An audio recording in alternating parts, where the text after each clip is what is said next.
And welcome back. Well, most people think of sororities as a place for young collegiate women, but many Black women in their 20s, 30s, and even 40s are joining for the first time. Here to explain this trend is the A Game Lifestyle Advisor. It's JC Ellis. Good morning, JC. Hey, Tiffany, good to see you.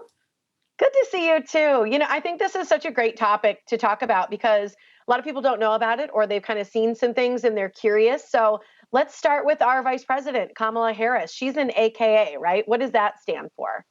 Madam Vice President Kamala Harris is a member of Alpha Kappa Alpha sorority. It's the first Black Greek sorority that was founded in 1908. We're very proud of her. I'm not an AKA, I'm a member of Delta Sigma Theta, but we're all one sisterhood in the different sororities. My daughter is also a member of Delta Sigma Theta. So she's what we would call a legacy in sorority vernacular. You'll see this little handkerchief, it says legacy. So if your mom is a member of the organization, then you are considered a legacy.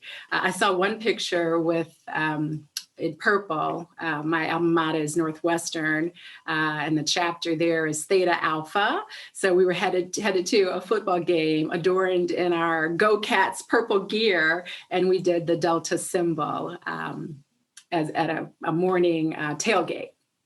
Oh, And I love it. yeah. And I love the fact that you call, that this is a legacy thing. It's something, women through generations also do. And I wanted to know a little bit about, why you wanted to join a sorority, because you said you joined from NU when you were in college, but then also why women in their 30s and maybe even 40s, Black women are being drawn to joining sororities later. Absolutely. So the last photo that was just shown was me with my Aunt Barbara Moore, who has been a member of Delta Sigma Theta for over 60 years. So she pledged way Cute. back in the 50s. And so I grew up watching the women in my family. My dad has 3 sisters who pledged Delta Sigma Theta.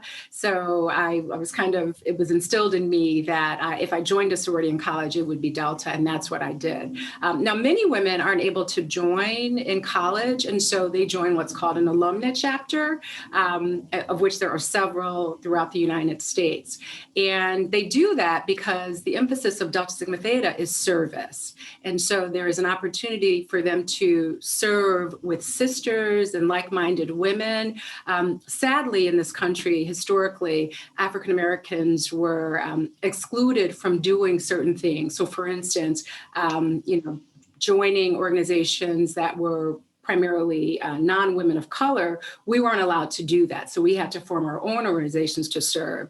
And so a lot of women just feel comfortable in a sisterhood, pledging or joining Delta or any of the Black Greek organizations where they're with women that are, they have similar values and experiences, and it's fun. So in fact, the alumni group that I'm a member of now here in the DC area, we just brought in 36 women, and the average age is like 35.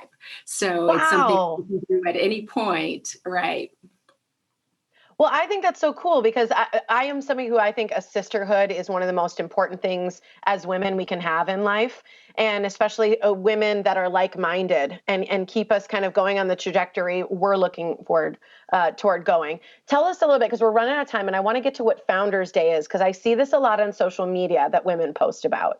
So Founders Day in Delta, our Founders Day is January 13th, 1913. So we're 108 years old. This is a mask. And so you'll see things that have, 1913 or January 13th is our Founders Day.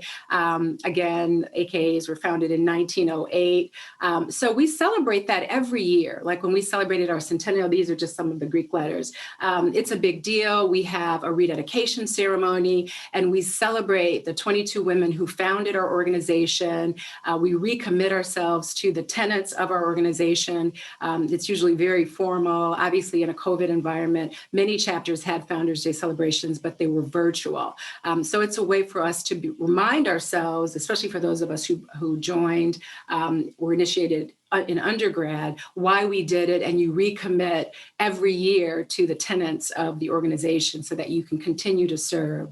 And so it's a very, very special time in the organization. Founders Day is very important. That was my daughter at graduation. She also went Oh, So she was a double legacy. She played, or it was initiated at Northwestern. And so she had her Sigma Theta sash. So. Oh, well, you look gorgeous in your red today. Thank you for sharing that. And thank you for sharing a piece of that for Black History Month as well. We appreciate it, JC. Anytime. Good to see you. JC is the author of 6 books in the Black Diamond series, so check that out as well.